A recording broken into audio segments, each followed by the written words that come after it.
তোর ননদের জন্য একটা দামি দেখে থ্রি পিস কিনবো ভাবতেছি। মা, তুমি তো জানোই আমার ননদ কেমন। তুমি যতই দামি থ্রি পিস দাও না কেন, সে কোনো না কোনো খুঁত বের করবে। তার চাইতে তুমি তাকে টাকা দিয়ে দিও।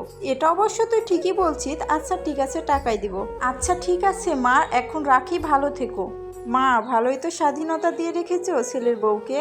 কেন, কি হয়েছে? হঠাৎ এই কথা বলতেছিস কেন তুই? না মানে, সকাল থেকে দেখতেছি মা ভাইয়ের সাথে কথা বলেই যাচ্ছে। সে তার মা ভাইয়ের সাথে কথা বলতেছে, তে তোর সমস্যা কি হচ্ছে? দেখো মা, তুমি এখন বুঝতো না, পরে বুঝবে। দেখ, তুই 2 দিনকার জন্য এখানে এসেছিস, এইসব নিয়ে ঝামেলা পাকাবি না। মা, তুমি সহজ সরল, তাই কিছু বুঝতে পারছো না। কি ব্যাপার, ঘরে মনে হচ্ছে আমাকে নিয়েই কথা হচ্ছে। মানুষেরও ননদ আর আমারও ননদ, শুধু কুটনামি নিয়ে পড়ে থাকে। দেখি তো কি কথা হচ্ছে।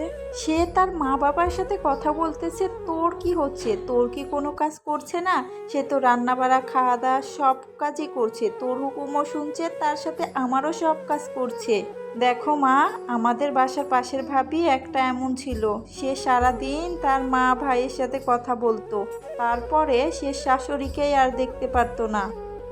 কি সত্যি বলতেছিস তুই? তাহলে তো আমাকেও একটু নজরে নজর রাখতে হবে।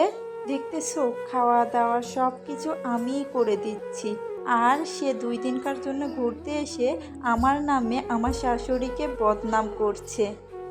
হ্যাঁ মা, তারপর তো শাশুড়ি অসুস্থ হলে দেখতেই পারতো না। তুই ঠিকই বলতেছিস মা, এই কারণে তোর ভাইয়াও আমার কথা আর শুনছে না, তোর ভাবির কথা শুন। আমার সাথেও না এমন ঘটনা ঘটে মা। মা, দেখো না, তোমার ছেলে বউ তোমার সাথে তেমন ঘটনাই ঘটাবে। বেশি স্বাধীনতা দিয়েছো না? হ্যাঁ মা, এখন থেকে একটু নজরে নজরে রাখতে হবে। বেশি স্বাধীনতা আর দেওয়া যাবে না, বেশি স্বাধীনতা দেওয়া হয়ে গেছে। যাক, আমার যা করার তা করা হয়ে গেছে। এখন ভাবো আর সে অনুযায়ী কাজ করো। ভাবি, কি রান্না করছো? এই তো তোমার জন্য রোস্ট, পোলাও, গরুর মাংস রান্না করতেছি। কিন্তু ভাবি, আমার তো এখন গরুর মাংস দিয়ে খিচুড়ি খাইতে মন চাচ্ছে। কি, এই কথা তো তুমি আগেই বলতে পারতে তাহলে। কিন্তু আগে তো বৃষ্টি হচ্ছিল না, এখন বৃষ্টি হচ্ছে, এখন খেতে মন চাচ্ছে। তো এতগুলো খাবার কে খাবে বোন?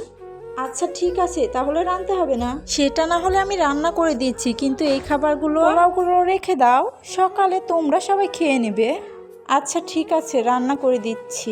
আচ্ছা ঠিক আছে ভাবি, রান্না করো। এসে পর্যন্ত তো একটার পর একটা খেতেই আছে, আবার তারপরে আবার এখন বিরিয়ানি। কি যে করব, আমি পাগল হয়ে যাব। ভাবি, একটা কথা বলতে ভুলে গিয়েছিলাম। বেগুন আছে না? খিচুড়ির সাথে বেগুন ভাজি খেতে অনেক ভালো লাগবে, বেগুন ভাজি করো। আচ্ছা ঠিক আছে ছোট বোন, করে দেবনি। আর শোনো, ইলিশ মাছও ভাজি করো। আচ্ছা ঠিক আছে, ইলিশ মাছও ভাজি করে দিব। কোনো সংসারে যদি এমন একটা ননদ থাকে, তাহলে আর নতুন করে শত্রুর কোনো প্রয়োজন পড়ে না। সারা দিন একটার পর